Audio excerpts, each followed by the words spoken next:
สบายดีพ่อแม่พี่น้องสบายดีFCสุคนเนาะยินดีต้อนรับเข้าสู่ช่องแม่น้องเดือนนี่แหละพี่น้องเอ้ยมาพบกับพ่อน้องเดือนกับพ่อน้องเดือนพี่น้องมื้อนี้เลิกงานพี่น้องเอ้ย11 โมงเนาะเฒ่าแก่พ่อน้องเดือนพี่น้องตื่นเฮ็ดงาน6 โมงครึ่งพี่น้องเอ้ยลงเฮ็ดงานกับประมาณ7 โมงเนาะบ่อนพ่อน้องเดือนอยู่พี่น้องมีแนวมาอวดพี่น้องมื้อนี้เนาะ มีแนวมาอวดทุกคนเนาะ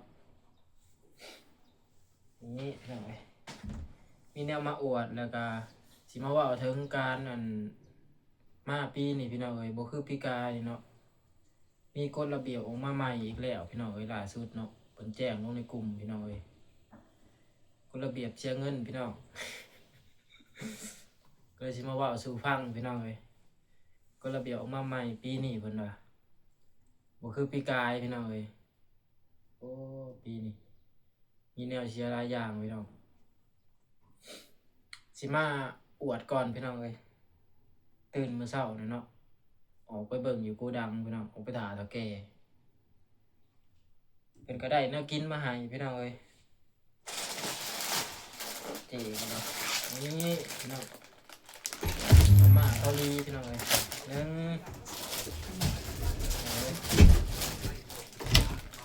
พี่น้องยังบ่เบิดพี่น้องเอ้ย3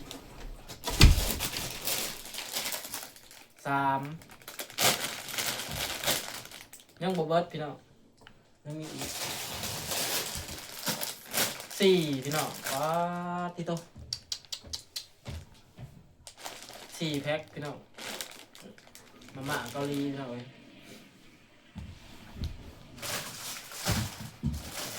ตัวก่อนที่มาตั้งแต่แรกนะครับบ่ทันได้เบิดพี่น้องยังอยู่แพ็คหนึ่งคนละรสชาติตอนมานะครับเพิ่นก็เตรียมไว้ในห้องนี่ประมาณ ประมาณ4 แพ็คนี่แหละพี่น้องคนก็กินไปเบิดแล้วเนาะยังอยู่แพ็คหนึ่งพี่น้องเพราะว่าเฮามากับมันสิฮอดเดือนแล้วเด้พี่น้องมื้อนี้ก็วันที่7แล้วเนาะก็คือวันที่11นี่ก็ครบรอบเดือนหนึ่งพี่น้องเอ้ยแล้วก็เงินเดือนก็สิออกพี่น้องเดี๋ยวพอน้องเดือนสิอัปเดตให้เบิ่งอีกเทื่อนึงเนาะอีกพี่น้องเอ้ยน้ำมันพืชอีกก็มีพี่น้องเบิ่งบ่แม่นน้ำส้มบ่เนาะ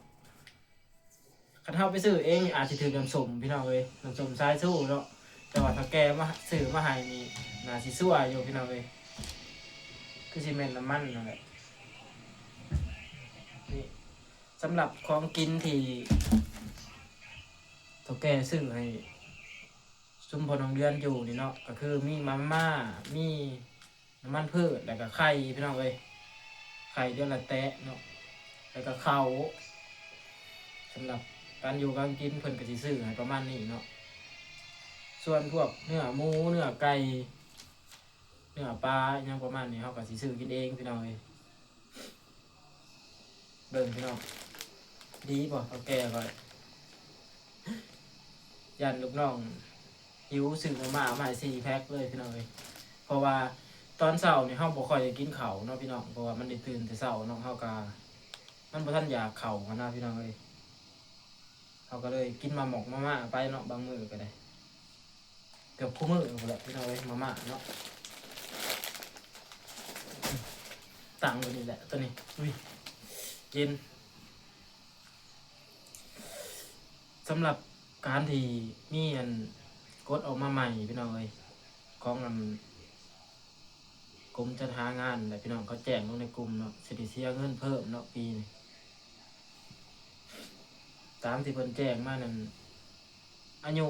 เสียตามอายุเพิ่นว่าพี่น้องเอ้ยไผอายุหลายก็ได้เสียหลายว่าซั่นเฮาก็บ่เข้าใจคือกันเนาะเพิ่นแจ้งลงนั้นก็คือเสียประกันภัยพี่น้องเอ้ยแต่เก่านะเขาเฮ็ดให้เนาะ5 เดือนพี่น้องปีนี้เขาเจ้าว่ามันยากพี่น้องยากเขาเจ้าบ่ได้เฮ็ดให้มาเฮ็ดอยู่เกาหลีเนาะเฮาก็สิได้เสียอยู่เดือนหนึ่งประมาณ40,000 50,000นี่แหละพี่น้องเอ้ยผู้บางคนก็ฮอด60,000เนาะสิได้เสียนะพี่น้องเอ้ย แต่ว่าปีที่ผ่านมานะบ่มีเนาะปีนี้ก็คือสิได้เสียเพิ่มอีกเนาะ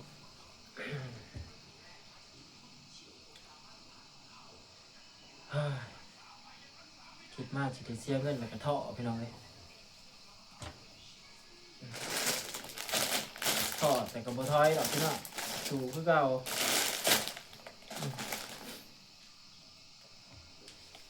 จังไดได้เนาะเขาก็ต้องเฮ็ดตามนั้นแหละพี่น้องเลยแต่ว่าพังเบิ่งเฒ่าแก่เฮาเพิ่นสิว่าจังไดเนาะเพราะว่าเฒ่าแก่ของพ่อน้องเดือนนี่บ่ทันได้แจ้งเทื่อพี่น้องเอ้ยว่าสิได้เสียนั่นบ่อันนี้บ่ทันได้แจ้งเนาะมีแต่ในกลุ่มเขาแจ้งลงมาพวกอันดูแลกลุ่มนั่นแหละพี่น้องเอ้ยบริษัทว่าซั่นซะแล้วก็เดือนแรกของพ่อน้องเดือนนี่ก็ยังบ่ทันฮู้เงินเดือนสิได้เท่าใดพี่น้องถ้ารุ่นเบิ่งอีก 2-3 มื้อพี่น้องเอ้ยจังสิฮู้ว่าได้เงินเท่าใดเนาะนี่ก็วันที่7แล้วซาเฮามาเฮ็ดแต่เก่านั่นเฮ็ดวันที่11เงินก็ออกวันที่11พี่น้องเอ้ยเกาหลีเขาเจ้าสิไล่ให้แนวนั้นเนาะเขาเจ้าบ่ไล่ให้แบบว่าสิ้นเดือนมาหรือได้เงินบ่แม่นแนวนั้นพี่น้องเอ้ยเขาเจ้าไล่ให้ตามวันที่เฮามาเฮ็ดงานเนาะได้มาแหละพี่น้องกินกระทั่งชีวิตไปเนาะ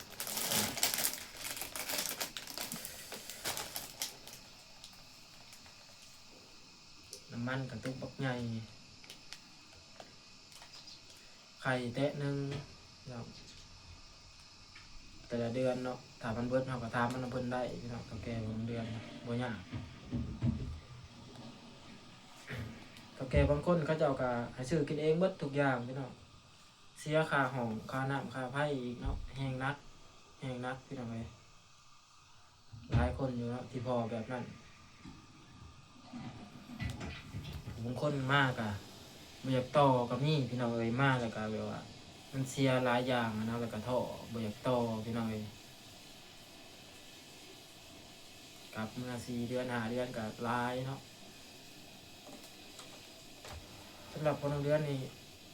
เฮ็ดจนเพิ่นให้กลับพุ่นแหละพี่น้องเอ้ยเฮ็ดจนเพิ่นว่าพอแล้วบ่มีงานให้เฮ็ดแล้วพุ่นแหละให้กลับเนาะแนวนะข้างหลังก็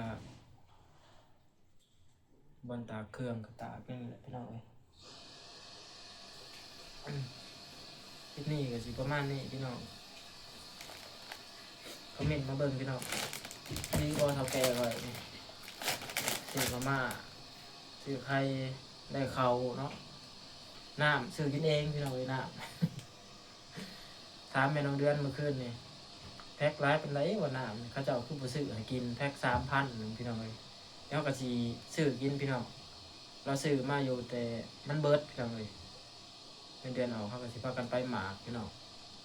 ไปหมากไปซื้อของใส่ของอยู่ของกินเนาะพวกเป็นนัวเกลือพี่น้องตัวที่เพิ่นบ่ได้ซื้อให้เราก็สิซื้อกินเองเนาะ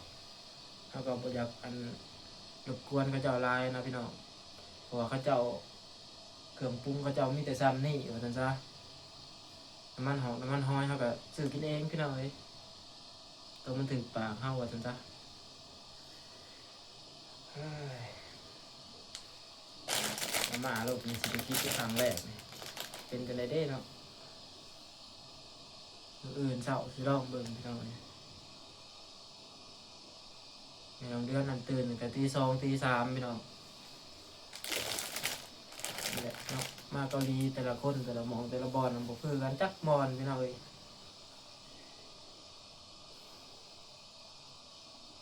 คือเบาควันเนาะมื้อน่ะเพิ่นโพสต์ลงเฟซเพิ่นก็ตื่นแต่ตี 2ตี 3กันเลยพี่น้องตัดแต่งคือกันกับพอน้องเดือนนี่แหละแต่ว่าบ่คือกันเนาะระบบการเฮ็ดงานของเขาเจ้าน่ะพี่น้องเอ้ยเท่าแก่หนึงเฮ็ดแนวหนึงเท่าแก่หนึงเฮ็ดแนวหนึงโอ้ยตื่นตี 3น่าสิไต่ไผตัดนั่นแหละพี่น้องเอ้ย ตี ตีสองตีสามมันก็สิยังเย็นเนาะแต่เขาตื่น6-7 โมงนี่ก็ยังเย็นขนาดเลยพี่น้องเลยจน8-9 โมงไปแล้วมันจังจะฮ้อนเนาะสำหรับคลิปนี้ก็สิจบเพียงแค่นี้พี่น้องมาอวดหน่อยหนึงพี่น้องเลยคลิปนี้เนาะแล้วก็มาเว้าสู่ฟังเนาะกฎระเบียบเปลี่ยนไปพี่น้องเลยปีนี้สำหรับแรงงานลาวเฮาเนาะจะได้กระสู่คือเก่าพี่น้องจะได้กระพอกันคลิปหนาพี่น้องเลยสำหรับคลิปนี้เขาก็ว่าสบายดีพี่น้อง